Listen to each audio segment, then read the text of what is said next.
आप सभी को प्रेज द लॉर्ड। अभी हाल ही में विशाखापट्टनम में एक भयानक घटना हुआ जिसमें एक स्त्री का किसी और के साथ अवैध संबंध था और जिस व्यक्ति के साथ उस स्त्री का अवैध संबंध था उसी व्यक्ति ने उस स्त्री के 3 साल की मासूम सी बेटी, बहुत प्यारी सी बेटी का मर्डर कर दिया। आज मैं आप लोगों से कहना चाहूँगा कि किस तरह से आज लोग व्यभिचार के पाप में फंसकर किस हद तक चले जा रहे हैं। इस वीडियो के द्वारा मैं कुछ बातों को आप लोगों से शेयर करने जाऊंगा। यह घटना हाल ही में विशाखापट्टनम में हुई है, जिसमें जब हम इस घटना के डीप में जब जाते हैं तब हमें जानकारी मिलती है कि 2 लोग दोनों ही व्यभिचार के पाप में फंस चुके थे। दोनों ही शादीशुदा लोग थे, एक जेंट्स और एक लेडीज़, दोनों का शादी हो चुका था, लेकिन दोनों ही व्यभिचार के चलते अपने अपनी फैमिली को छोड़कर एक साथ रहने लग गए थे। जब इन लोगों के मध्य में फाइनेंस का प्रॉब्लम आया, यह लेडीज़ काफ़ी उम्मीद से कुछ लोगों के पास पैसे की व्यवस्था के लिए गई थी और उसी वक्त यह जो व्यक्ति है इस छोटी सी बेटी को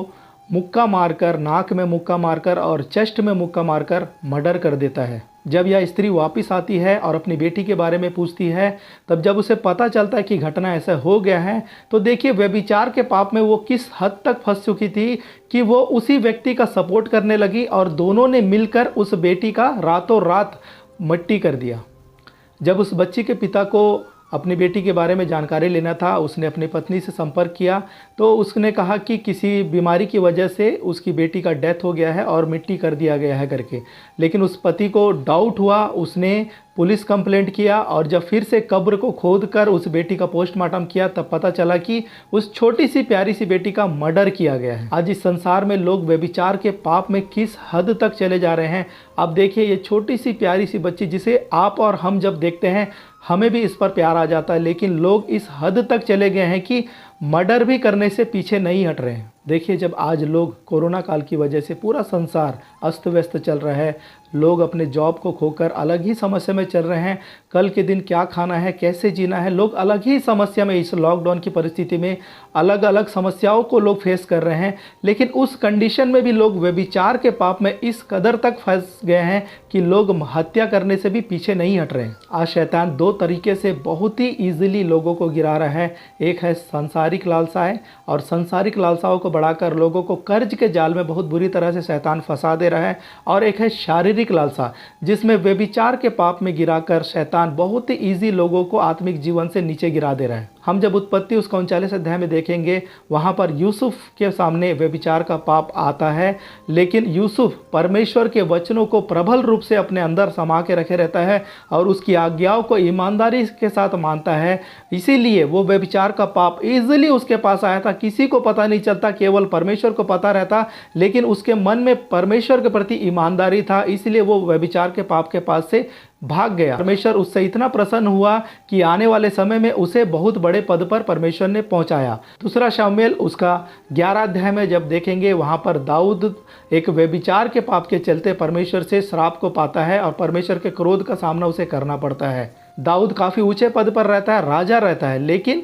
व्यभिचार के पाप के चलते परमेश्वर उससे क्रोधित होता है और उसे सजा देता है। और यूसुफ काफ़ी छोटा होने के बाद भी व्यभिचार के पाप से जब भागता है, परमेश्वर उससे प्रसन्न होकर आने वाले समय में उसे ऊंचे पद पर पहुंचाता है। परमेश्वर अपनी आज्ञाओं में भी हमें व्यभिचार के पाप से बचने के बारे में सिखाता है। लेकिन बड़े दुख की बात है कि आज बहुत ही ईजिली व्यभिचार का पाप लोगों के जीवन में कार्य कर रहा है और शैतान बहुत ही ईजिली अच्छे आत्मिक लोगों को भी व्यभिचार के पाप में फंसाकर गिरा दे रहा है। हो सकता है कि जब आप यह वीडियो देख रहे हैं आप भी किसी व्यभिचार के पाप में फंसे हैं। हो सकता है कि यह एक शुरुआत हो, सावधान हो जाए, क्योंकि आने वाले समय में यह पाप आपके जीवन में किस प्रकार के बड़ी घटनाओं को, दर्दनाक घटनाओं को ला सकता है, यह आपको अंदाज़ा भी नहीं। क्योंकि शैतान किस हद तक आपको गिरा देगा जब आप इस पाप में फंसते हैं। कई लोग फंसकर बर्बाद हो चुके हैं, लेकिन परमेश्वर के वचनों को जिन्होंने अपने अंदर समा कर रखा है, परमेश्वर उन्हें स्ट्रांग करता है। जब व्यभिचार का पाप उनके सामने आता है, परमेश्वर उन्हें बल देता ताकि उस व्यभिचार के पाप से वे बच सके।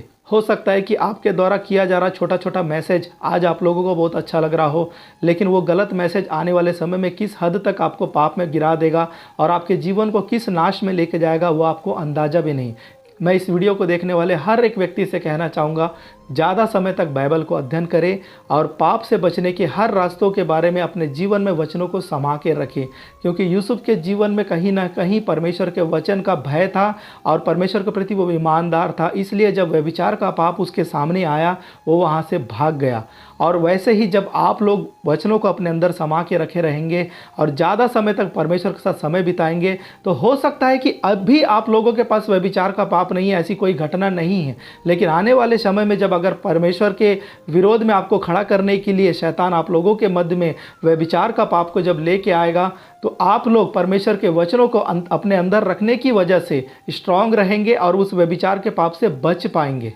आज विशाखापट्टनम में उस माँ को नहीं मालूम था कि उसका जो व्यभिचार वाला जो पाप है, जो आज उसको अच्छा लग रहा था, कुछ समय से उसको अच्छा लग रहा था, वो आने वाले समय में उसकी बेटी का मौत का कारण बन जाएगा। आप लोगों से एक बात को और कहना चाहूँगा कि उस 3 साल की बेटी का उसकी माँ के साथ बहुत ज़्यादा प्यार था, माँ बेटी का बहुत ज़्यादा प्यार था, उनके बीच में किसी भी प्रकार का दिक्कत नहीं था। लेकिन उसकी माँ के व्यभिचार के पाप के चलते बेचारी उस छोटी सी बच्ची मौत के मुंह में चली गई। आज का अच्छा लगने वाला व्यभिचार का पाप आने वाले समय में आप लोगों के जीवन में किस तरह की दर्दनाक घटनाओं को लाएगा, किस तरह की बड़ी मुसीबतों को लाएगा, यह आपको अंदाज़ा भी नहीं। इसलिए मैं आप लोगों से कहना चाहूँगा, व्यभिचार के पाप से बचने के लिए ज़्यादा समय तक बाइबल को स्टडी करें और उसके वचनों के द्वारा अपने जीवन को स्ट्रांग करें, ताकि जब शैतान आप लोगों के मध्य में इस तरह के पाप को लाने का प्रयास करे, आप उससे बलपूर्वक लड़ पाए। मैं उम्मीद करता हूँ इस वचन के द्वारा, इस मैसेज के द्वारा आज के बाद से आप लोग बाइबल स्टडी ज़्यादा करेंगे और व्यभिचार के पाप से बचने का पूरा प्रयास करेंगे।